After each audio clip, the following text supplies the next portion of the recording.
Hello, my name is Daniel Maynard. Hopefully, I'm one of the future jet roadsters of Jasa Marga. Today, I'm going to tell you about how to keep our toll roads clean. Three simple things that you need are your e-toll card, your trash can in your car, and your kind heart.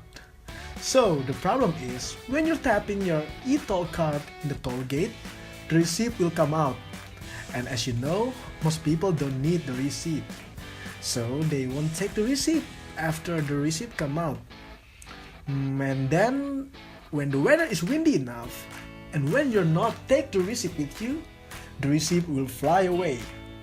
After a couple seconds of flying away, the receipt will land on our beloved toll road, and sadly, will make our toll dirty with bunch of those throwaway receipts.